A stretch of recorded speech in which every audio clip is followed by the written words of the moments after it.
First of all అదే పెద్ద మోసం అంటున్నాను నేను. 2 లక్షల రుణమాఫీ అనేది పెద్ద జోకు, ఈ దశాబ్దపు అతిపెద్ద మోసం.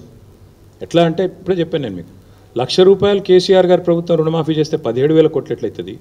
నువ్వు 2 లక్షల కోట్లు చేస్తే 17,000 కోట్లు ఎట్లయితే ఎట్లా చెప్పాలా? దాన్ని ఎట్లా అర్థం చేసుకోవాలా? 22 లక్షల మందికి రుణమాఫీ చేసి నేను మొత్తం ఉన్న 50 లక్షల మందికి రుణమాఫీ చేశానంటే అది జోక్ కాదా, మోసం కాదా? But first Revanth Reddy come to the understanding clear term. 40,000 నుంచి 35కి ఎట్లా తగ్గింది, 35 నుంచి 31కి ఎట్లా తగ్గింది, 31 నుంచి బడ్జెట్లో 26,000కి ఎట్లా తగ్గింది, ఇప్పుడు 17,000 మాత్రమే పూర్తి చేసి 17,934 మాత్రమే పూర్తి చేసి ఎందుకు పచ్చి అబద్ధాలు చెప్తున్నావు? ముందు దానికి సమాధానం చెప్పమనండి. మిగతా విషయాలు తర్వాత ఏమైనా మాట్లాడుకోవచ్చు. పచ్చి మోసం అని చెప్పింది.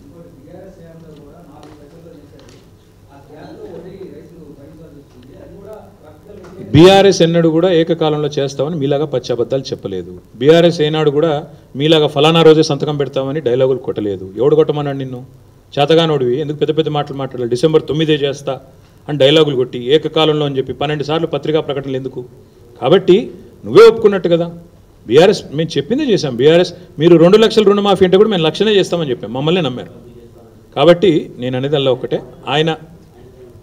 ఆయన మీరు ఆయన్ని అడగండి. మోసం చేసి 40,000 కోట్ల నుంచి 17,934 తెచ్చినందుకు ఆయనకు రైతులే ఊర్లలో పోతే సమానం చెప్తారు.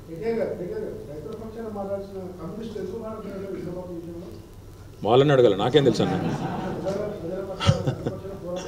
కరెక్టే రాములన్న, వాళ్ళని అడుగు. మరి సోదరులు పాపం సాంబశివరావు గారు వాళ్ళ ధృతరాష్ట్ర కౌగిల్లో ఉన్నట్టున్నారు, వారిని అడగండి, నాకేం తెలుసు.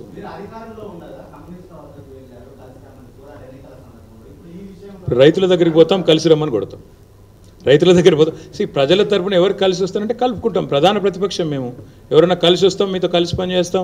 రైతుల దగ్గరికి మంచి పని చేస్తున్నారు, రైతుల కోసం పోరాడుతున్నారంటే కలుపుకుంటాం, తప్పేముందని.